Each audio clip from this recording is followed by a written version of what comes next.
Hey everybody, my name is Bill Pear and you are welcome to another episode of Runner in Development.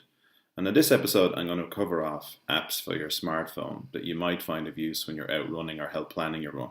Hope you enjoy it.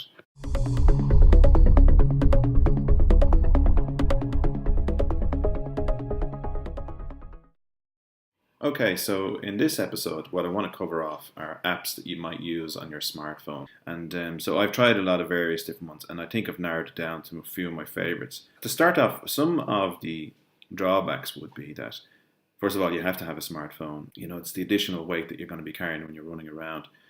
The battery life on some of the phones can be a bit of a problem, and I've covered that in other videos where I have gone out running with my phone only to have my phone going dead maybe halfway through the race. So that is a real issue, that these apps tend to draw a lot of power, and the battery power on some smartphones might not be great.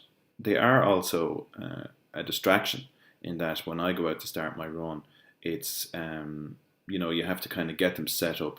So you have to key in a lot of bits and pieces, a lot of information. So before you start the run, you have to kind of set up the apps and have them ready for your run. I know myself, there's days I want to go out and just go for a run, and I don't want to be kind of fiddling through apps, especially if you might accidentally reset it or it's not working, or your broadband is cutting in and out. You can have issues like that. A lot of the apps are free, so that's a good thing.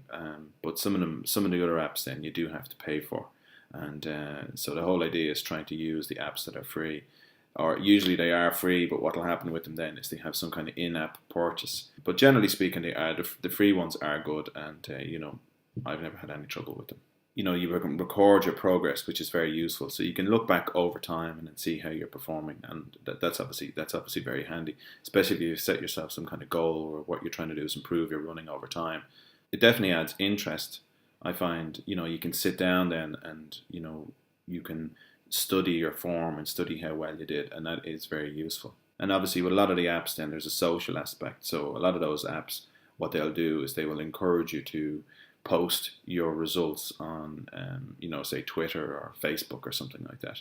And some of the apps that you can use for, say Couch to 5K. So if you're on some kind of dietary kind of, if you're trying to lose some weight, a lot of them will get you to kind of post your results up on there on a particular site. So that is very useful, and then you get support from people who are doing likewise, in that they may be trying to go from couch to 5K, or might have a goal of trying to lose some particular weight or do a half marathon. So the social aspect of them is excellent. So as I said at the start, I have used quite a few apps, and the typical thing I suppose with a lot of these apps is that you'll try them and delete them. I have gone through a lot of apps. Some are more useful than others, and what I tend to do is that if I don't like it within say a few days or maybe a couple of weeks of using it, if I don't like it, I'll delete it. And I think that's the best thing to do, because otherwise you'll end up filling up your phone. One of the apps that I downloaded and deleted after time was an app called iSupplements. Now, it's very good in that what it does is it gives you all the information on proteins and minerals and vitamins and all that. So it gives you a lot of information on nutrition. So that is an excellent little app for that. Another app that I downloaded was Map My Run, and that's another very popular app, and I found it very useful. So effectively what happens is that when you go out for a run, it records the map of the run that you made, and it'll feed you back information on that. So it was a very good little app, and again a very social aspect to it. But I deleted it because I invested in one of these things here. So this is the heart rate monitor from from Polar. Effectively, the app for this does the same thing as Map My Run, except this one obviously monitors your heart rate. So I didn't need two apps doing the same thing, so I deleted Map My Run. Another app, Calorie Counter and Tracker, I found that very useful also, especially when I was going through a phase where I was trying to maybe control my diet and lose a bit of weight.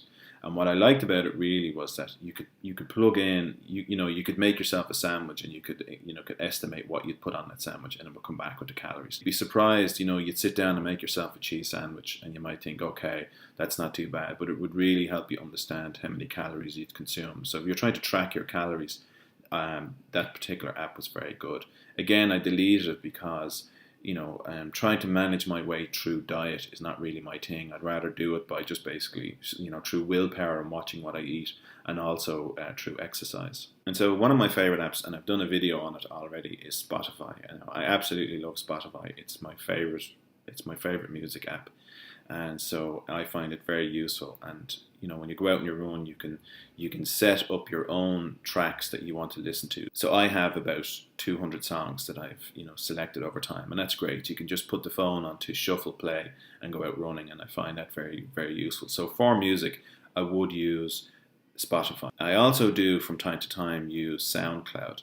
So for some of the songs that you can't get in Spotify, and also I tend to find that there's a lot of stuff in SoundCloud that it seems to be newer music, or music that's probably put up by people promoting themselves, and so it's a bit like YouTube, except that it's for music, and I find that an excellent app. An obvious one would be Google Maps. Now, where I live, I tend to know the area very well. Now, I'm living in this area about 8 years now, I'd say. Very familiar with it. But I still do find that sometimes when I'm out running, I might not be familiar enough with a particular area. So you might come to a fork on a road or a turn, and I find that I would have Google Maps on the phone. There was one day I was out for a run and I come to a crossroads, and I said to myself, which way is it? I just wasn't sure. Now, that can make a big difference because you can take a wrong turn and have to double back on yourself. Another app that I discovered is a very little handy app called Romapper. Now, it's for your iPad, but it's excellent. And what it does is it's effectively like Google Maps, but what you do is you indicate a start point, and then you draw your finger. You basically trace your route along the road.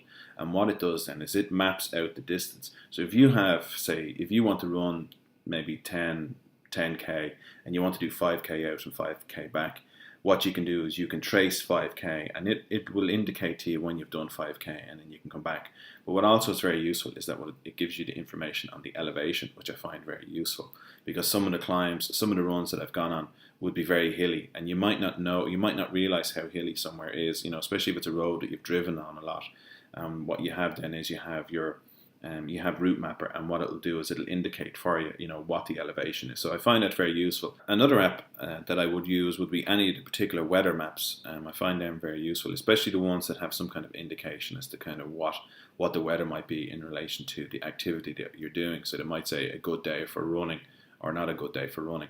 They're so accurate that they can pin the rainfall down to maybe an hour or so. So if you're going to go out and you don't want to get wet, but it's going to rain in an hour, and then after that be dry, then it can help you plan your route so that you don't go out and get rained on, or if it's going to be too sunny or too hot or too cold.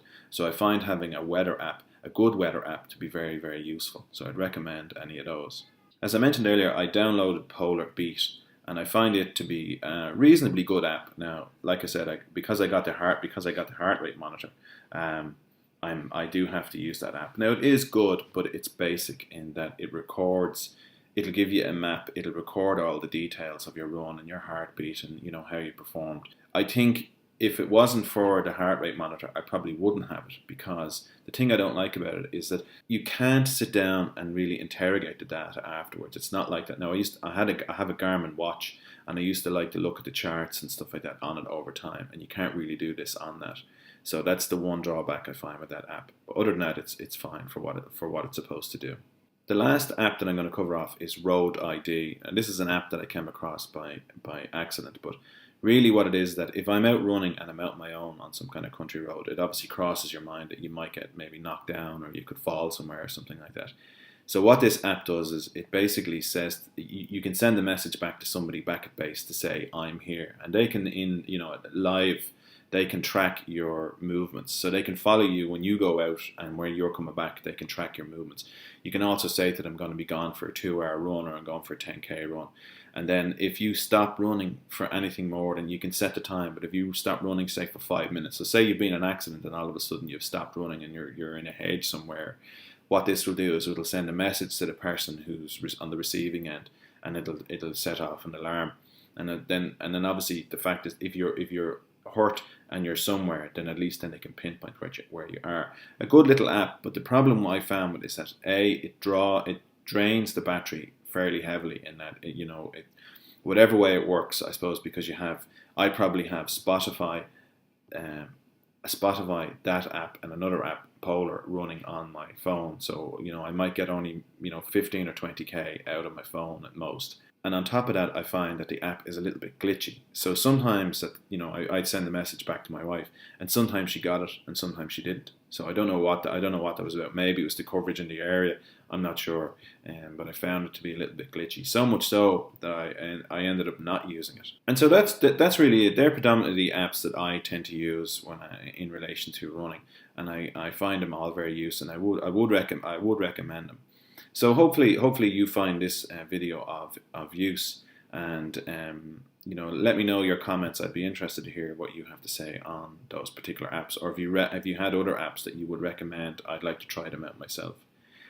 So that's really it. So thanks for watching. Next week, what I plan to cover off is the various runners or sneakers or trainers that I have in my collection, and maybe just cover off why I bought them and what I think of them so far. That's it. So thanks a lot. Take care. Bye bye.